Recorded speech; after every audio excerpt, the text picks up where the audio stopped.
do Fiorim. E você deve estar imaginando o assunto do nosso podcast de hoje.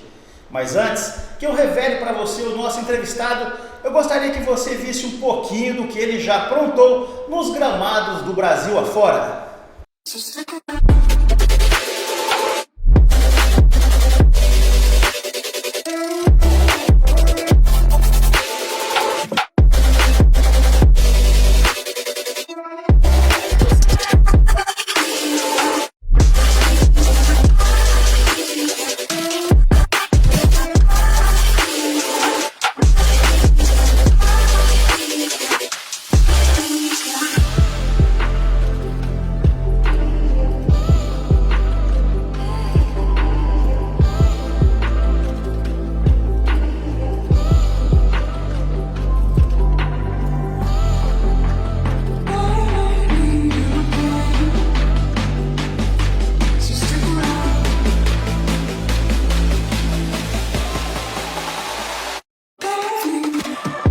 É isso aí, está comigo hoje Renato Escobar Baruffi, 34 anos, o Badi, atleta profissional, morador da nossa cidade de Badibacite e que carrega o nome do nosso município para o Brasil e também para o exterior.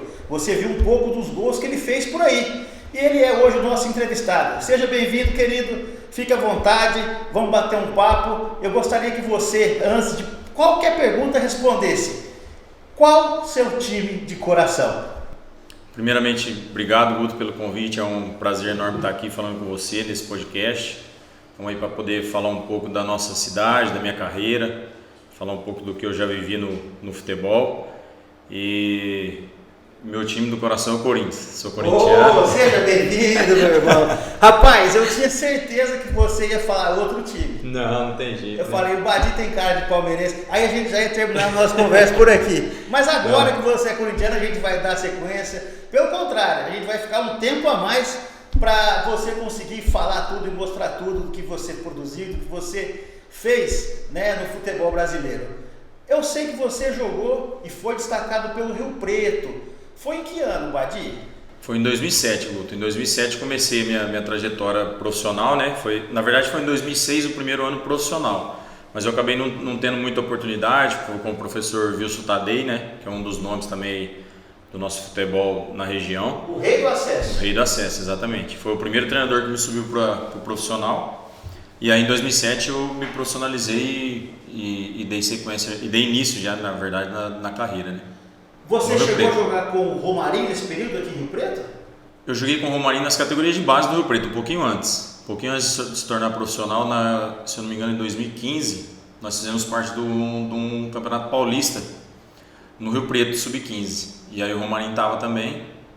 E aí depois, eu acho que depois que ele já saiu do Rio Preto, eu continuei até chegar no profissional. Badi, do Rio Preto, você já procurou voos maiores ou você foi começando progressivamente em times menores até chegar ao auge da sua carreira? Foi quando, imagino eu, quando você atuou fora do país e depois veio Atlético Paranaense, Figueirense, enfim, grandes times, né, do cenário futebolístico. Queria que você contasse como foi esse começo de carreira, as dificuldades, né, os sonhos que você buscava. E conta pra gente, quem está assistindo nosso programa tem curiosidade em saber, assim como eu também, que é uma trajetória bonita, vitoriosa e que conseguiu levar o nome da nossa cidade para tão longe. No começo sempre difícil, né, Guto? A gente tem a imagem, né, de que o futebol é as mil maravilhas, mas não é, né? Principalmente no começo a gente tem muita dificuldade, é um sonho de praticamente todos os meninos brasileiros, né?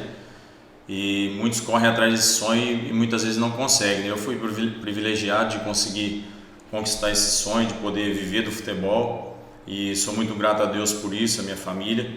E como eu falei, um começo difícil ali no Rio Preto, a gente batalhando para buscar as melhoras, tanto dentro do clube quanto na própria gestão de carreira, né? No início você tem aquela dificuldade ali, mas meu pai, minha família me ajudou muito e assim eu consegui me tornar profissional logo com 17 anos e foi bem progressivo. Daí do Rio Preto primeiro fui emprestado ao Palmeiras B, né, na época, Mas eu tinha contrato com o Rio Preto de 3 anos. E o Rio Preto, no primeiro ano de profissional, nós conquistamos o acesso para a Série 1 do Paulista.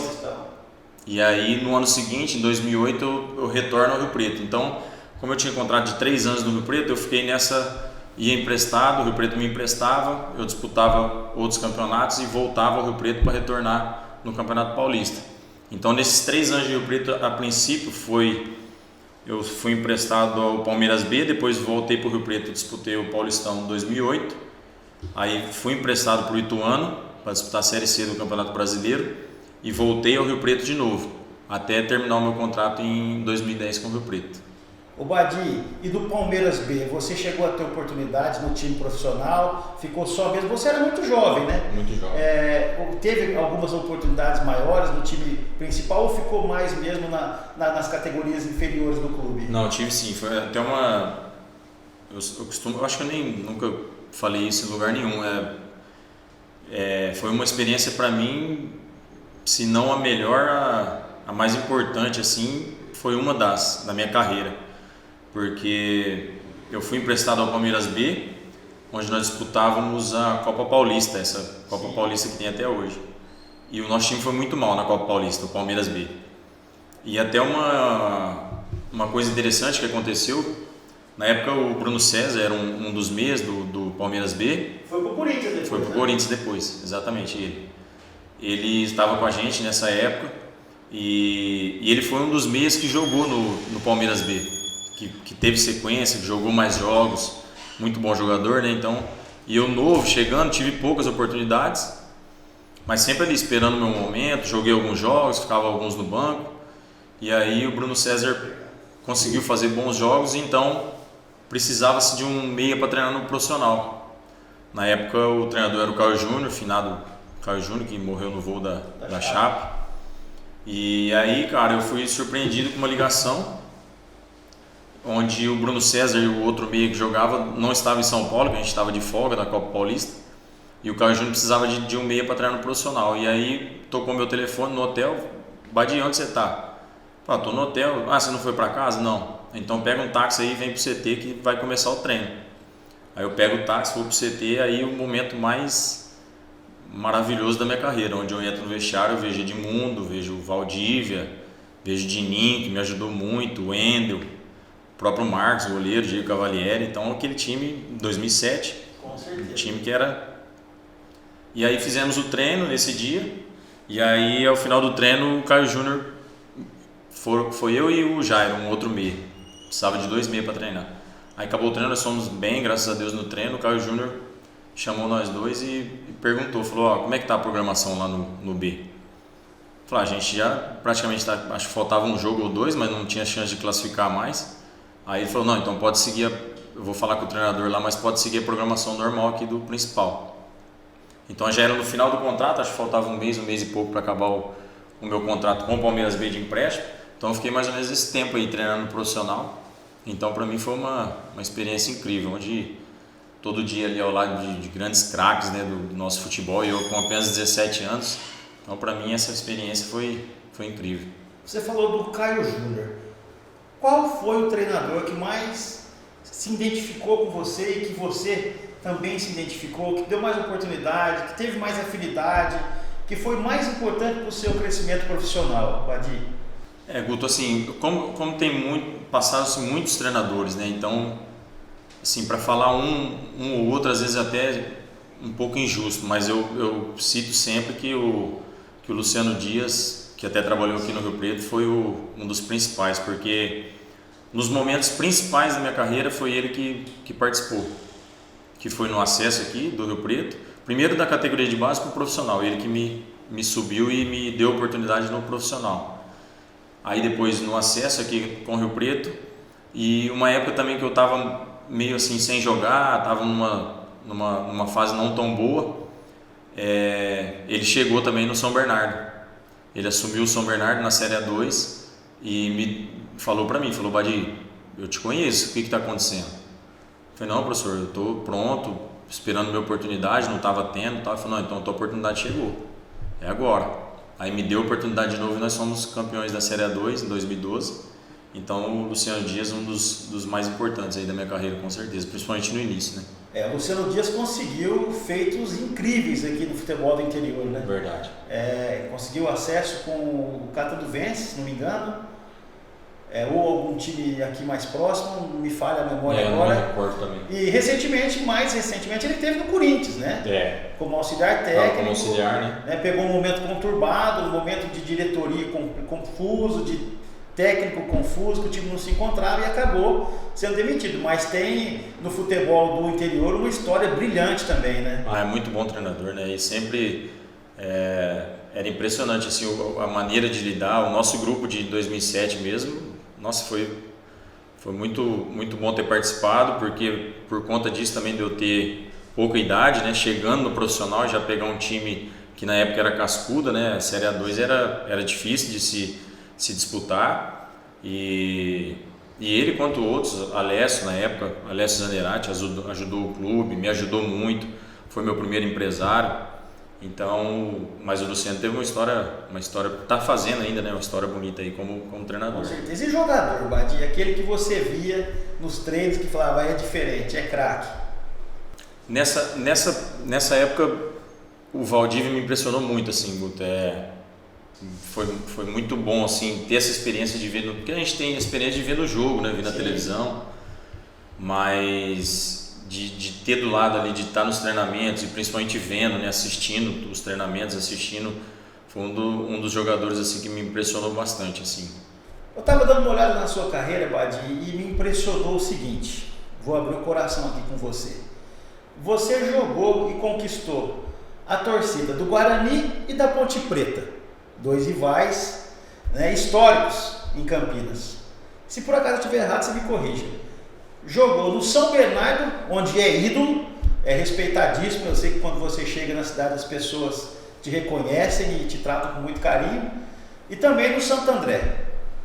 Como é que é essa história de conseguir se encaixar e entender os rivais, as dificuldades, as características de cada time, conseguir jogar e conquistar a torcida em cada uma dessas passagens? Guto, acho que principalmente o respeito, né? Tanto teve bastante respeito, principalmente da parte da torcida, né? Quando a gente tem uma oportunidade dessa de jogar em 2 clubes que tem tanta rivalidade, né?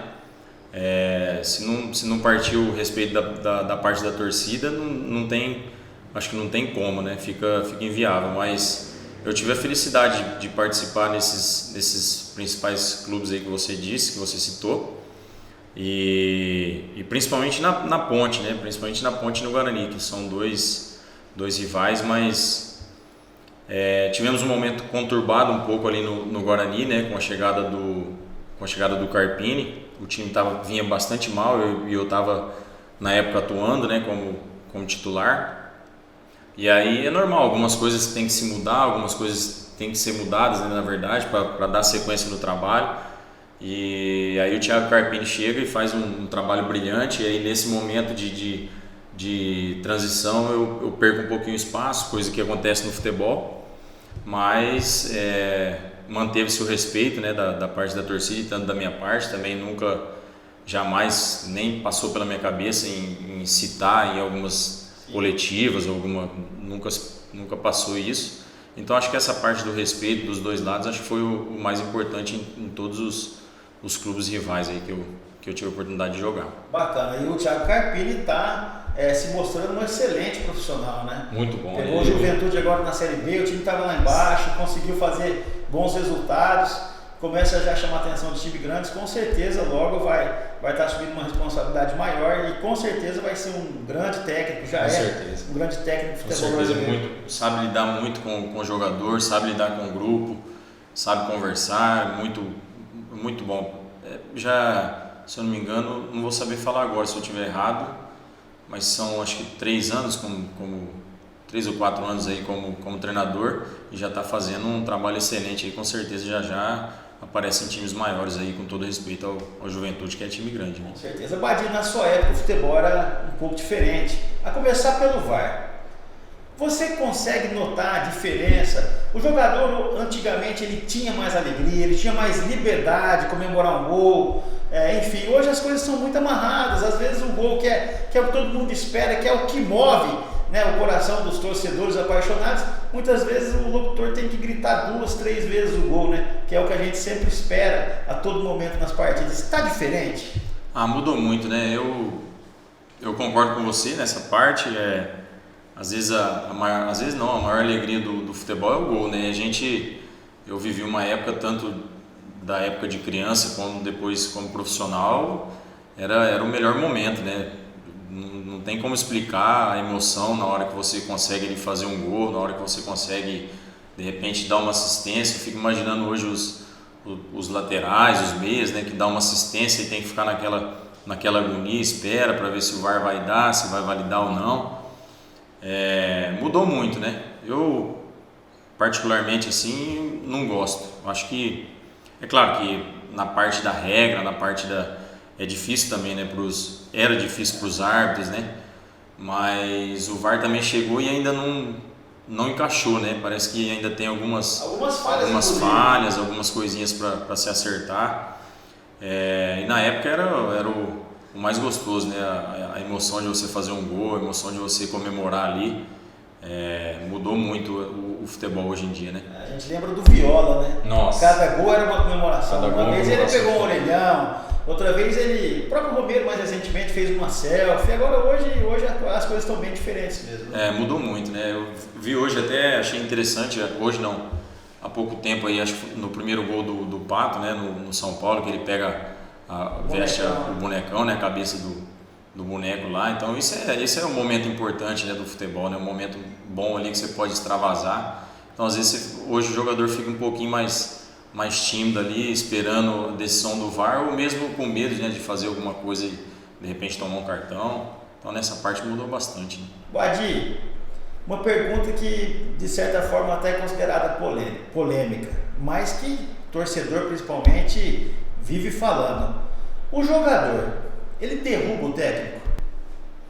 Em algumas... Eu vivi muito isso, particularmente vendo, né? Na época de meninos, logo subindo para o profissional, a gente ouvia comentários, né? Mas nessa parte eu nunca participei e nunca vi também. Nunca cheguei a ver uma situação dessa de tentar derrubar um treinador ou tentar fazer alguma coisa para aquele... Até porque quando você veste a camisa ali do clube, acho que nem se passa pela cabeça isso. Às vezes você pode até ficar bravo, né, com o treinador, magoado, chateado. Isso acontece demais, né, e faz parte. De repente você está vivendo um momento bom e ninguém te enxerga, você está treinando bem, está fazendo o seu papel e de repente o treinador não está te vendo.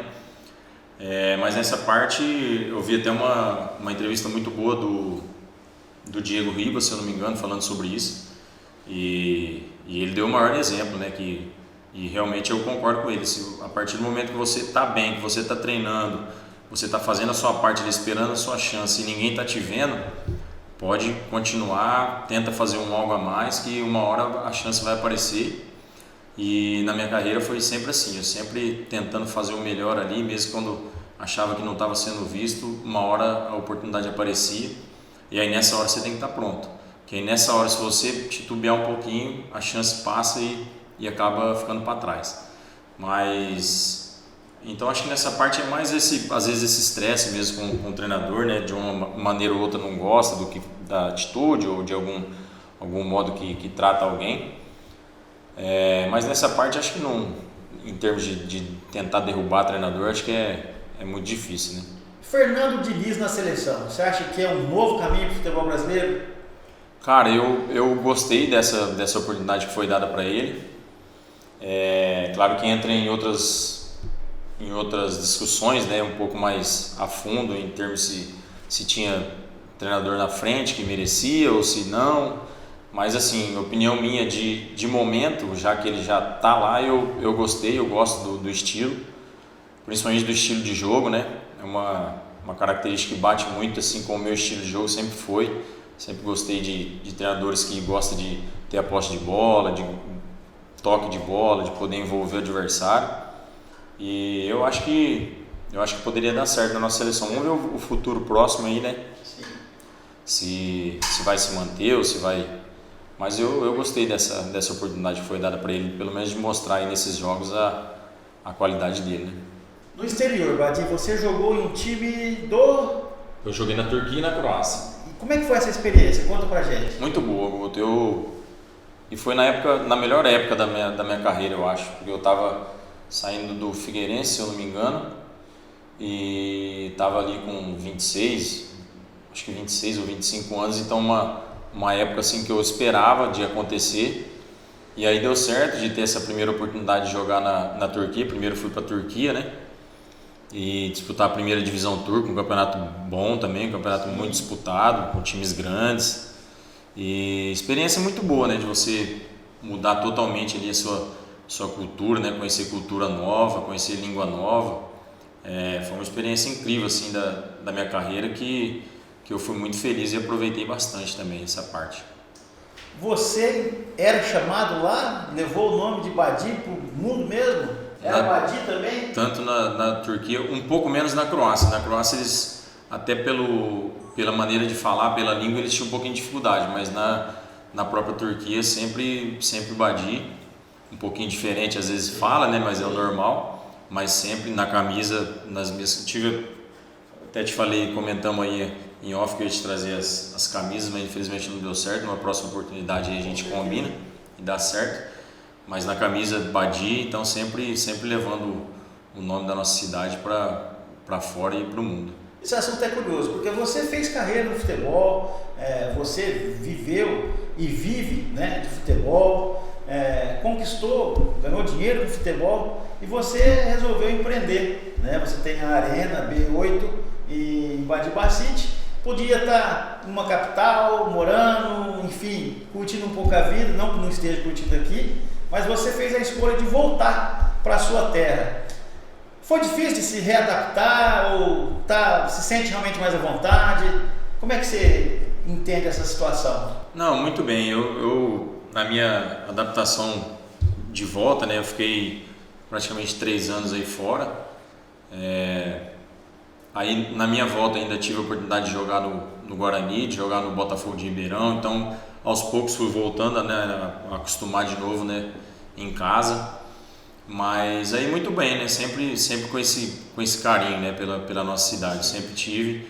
Enquanto estava fora ainda tive a oportunidade de fazer, se eu não me engano, 2 ou 3 jogos festivos, né, combinar alguns amigos na própria cidade, em Badi mesmo, para poder fazer ali. Arrecadamos bastante alimentos para ajudar as pessoas que mais necessitam.